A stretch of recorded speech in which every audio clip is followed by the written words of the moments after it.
let us see how to find the thickness of a thin wire by forming interference fringes using air wedge arrangement.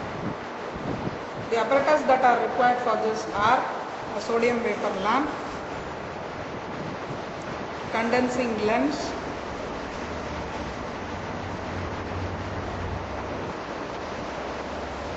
an air wedge trough which consists of a plain glass plate kept at 45 degrees to the horizontal, two optically plain glass plates fixed at one end by a rubber band,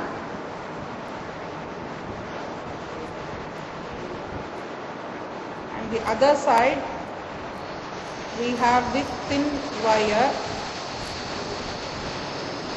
the thickness of which we have to measure. You can see this is a very thin wire. It can be placed at some distance from the rubber band. This has to be placed inside the trough like this.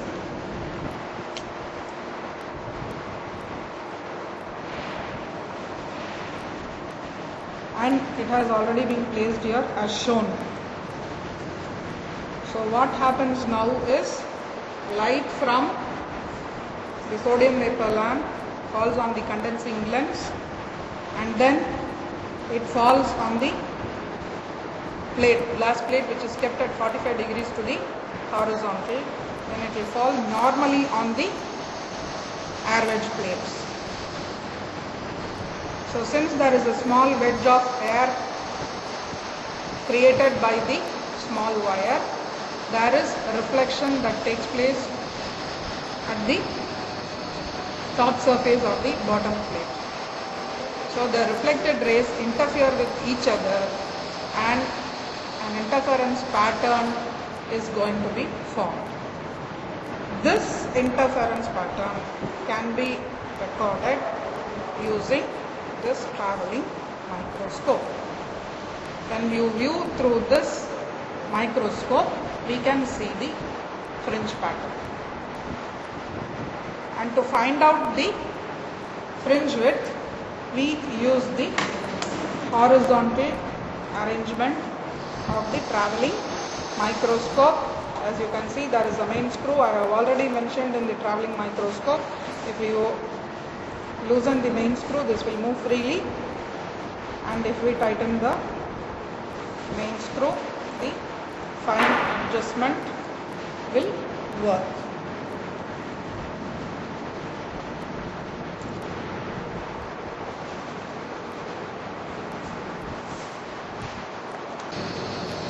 The formula used here is thickness of the given wire T is lambda into L by 2 beta meters. T is thickness of the given wire in meters. Lambda is the wavelength of the sodium light what we are using, that is 5893 into 10 power minus 10 meters. And L is the distance of the wire from the edge of contact. We will see now what is the edge of contact. And beta is the fringe width or the band width we are going to calculate in meters.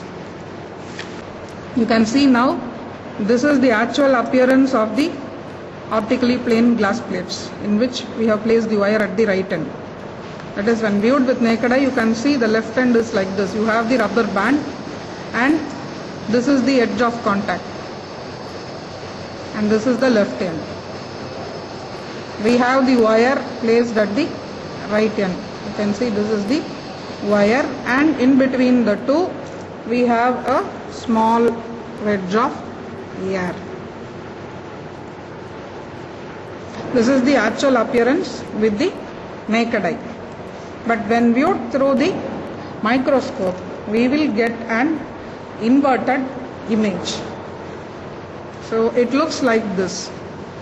So what we saw in the left end with naked eye will now turn out to be in the right side when we view.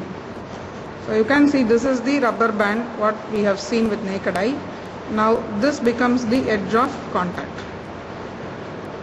This becomes the edge of contact, and we have to coincide the cross wire of the microscope with this edge of contact, and this reading will be R1.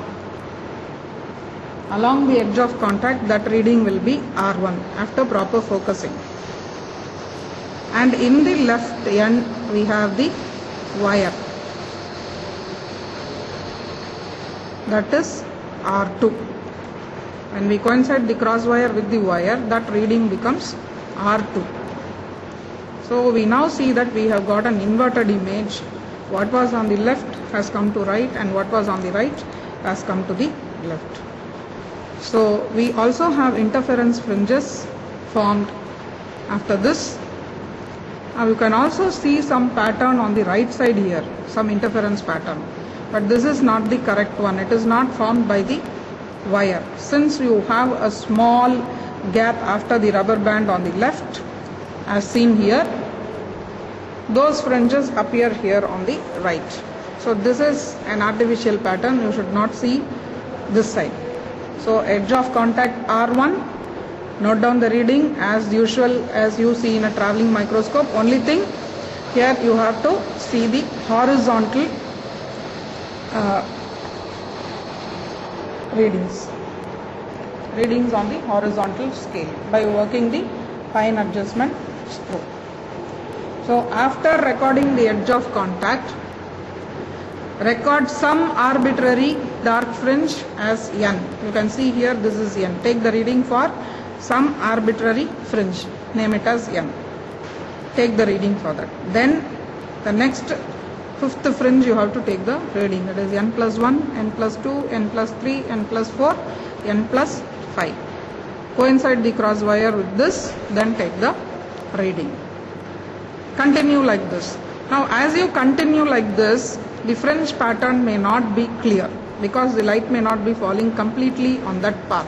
So for this, what you have to do is, don't panic. You slightly move the condensing lens in the direction in which you want to have the light. So as you move the condensing lens laterally like this, the fringes will appear to be clear. Don't move any other part of the arrangement. If you move, the whole arrangement will get disturbed. It will not be correct. Don't fall on the instrument also. You only have to move the condensing lens laterally and keep recording the readings for successive 5 fringes. Like this, record up to the 50th fringe. After N plus 50, loosen the main screw because the wire will be very far away. Loosen the main screw. Up to this you would have used only the fine adjustment. Now to move towards the wire, loosen the fine adjustment. Also move the condensing lens towards the wire. Move very close to the wire. Fix it. Fix the main screw.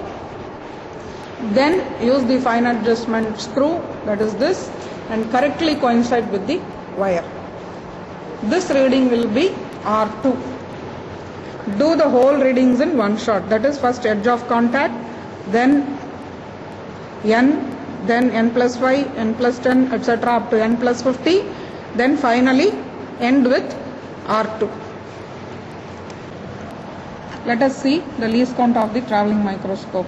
As mentioned earlier, in Young's modulus experiment, 1 centimeter is 20 divisions, or 1 division is 0.05 centimeters.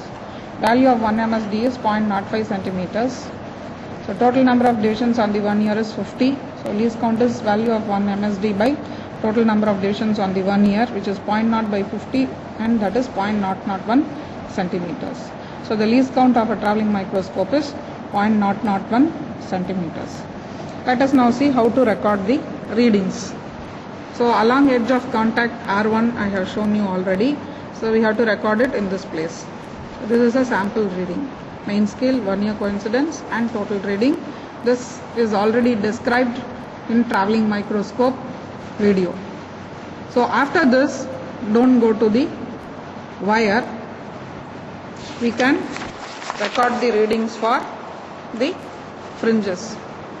So order of the fringe, any arbitrary fringe, you mark it as n, as I have already shown you. So main scale reading, then 1 year coincidence. Then n plus 5th reading, n plus 10 and up to n plus 50. Note that the readings will either keep on increasing or keep on decreasing. You have to move only in one direction. It cannot suddenly increase and suddenly decrease. So here you can see 4.5, 55, 4.60, 657. So there is a continuous increase in the reading. So verify that when you do the experiment itself. So after completing the n plus 50th fringe, record the reading for the wire as already told in the previous tabulation as shown. Here you can see along the wire the main scale reading and 1 year coincidence. So finish your experiment in one shot. Edge of contact R1, then fringes from n to n plus 50, then move to the wire as I have indicated already. So the length of the wire or distance of the wire from the edge of contact will be difference between the two readings R1 and R2, which can be computed as shown. Now to find the fringe width, as you have done in Young's modulus, we need the width of 25 fringes here. So the n plus 25th reading minus the n plus 5th reading, the difference between the two, that is n plus 25th and n reading and nth reading, if you take the difference, you will get width of 25 fringes. Similarly, n plus 30th and then n plus 5th, n plus 25 minus n or difference n will give you the width of 25 fringes.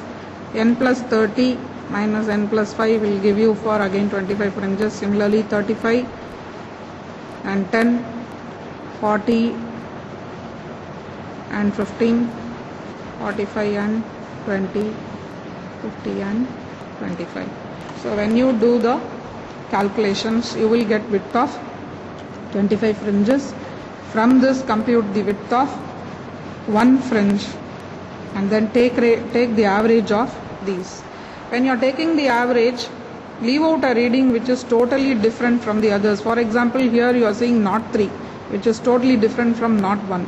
Put an into mark on the reading which is totally different from the other readings and take average of the other readings, that is 1, 2, 3, 4. These 4 readings you can take average and write the mean fringe width. So we have the mean fringe width and we also have the distance of the wire from the edge of contact. So after we substitute lambda of sodium vapor lamp, the thickness of the wire T is lambda L by 2 beta. So substitute all the values and the thickness or the diameter of the wire turns out to be 0.9603 into 10 power minus 4 meters or 0.09 into 10 power minus 3 meters. So we have determined the thickness of the given wire using the interference pattern obtained by setting up the air wedge arrangement. Let us now look at how we actually move the fine adjustment when we do the experiment. I have now fixed the microscope at the position of edge of contact. So approximately I have fitted it now, keeping the condensing lens in the appropriate position so that the fringes are clear. As indicated earlier, I have kept it near the edge of contact.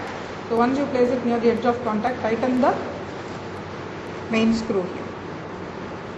Now work the fine adjustment by looking through the microscope and keep it correctly in along the edge of contact.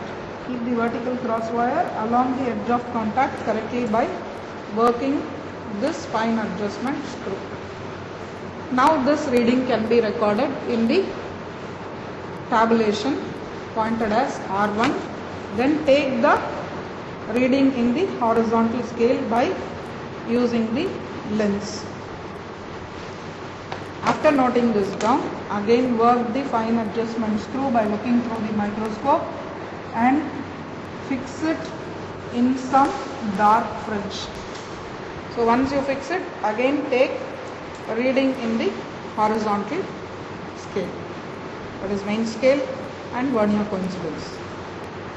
After that, looking through the microscope, now we are on the nth, then count the fringes as they move by working the fine adjustment here.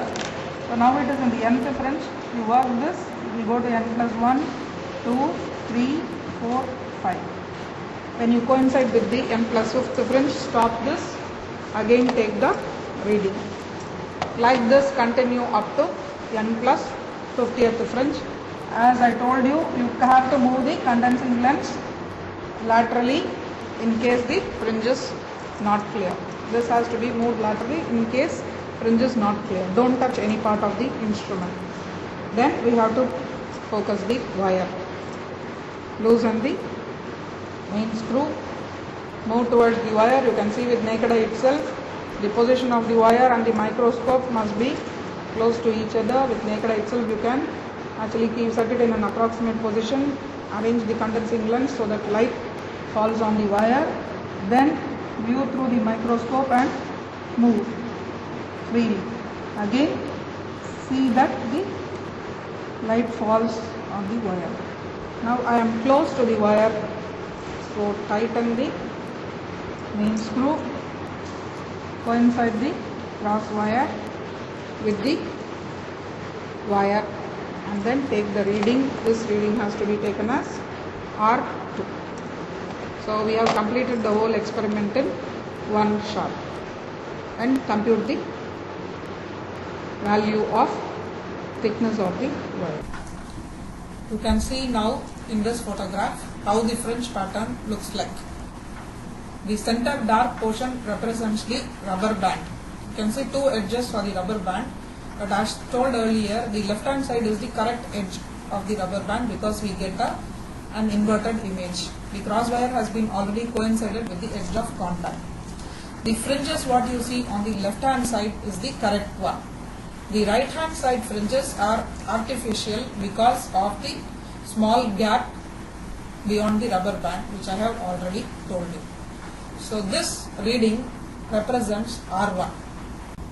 After taking the reading for R1, coincide the crosswire with any arbitrary dark fringe to the left hand side of the rubber band edge of contact. This will be the reading corresponding to N. After taking the reading for N, count 5 fringes, that is N plus 1, N plus 2, N plus 3, N plus 4, N plus 5. Coincide the crosswire with that dark fringe and take the reading. Like this, continue up to N plus 50 fringes by coinciding every successive 5th fringe with the crosswire by adjusting the condensing lens laterally. Now let us see the reading corresponding to R2. That is the reading when we have to coincide the wire with the crosswire. This photograph shows that particular reading, that is R2. For clarity, the wire has not been coincided here with the crosswire exactly, just to differentiate. But when you do the experiment, you have to exactly coincide the wire with the crosswire. So this reading will correspond to R2.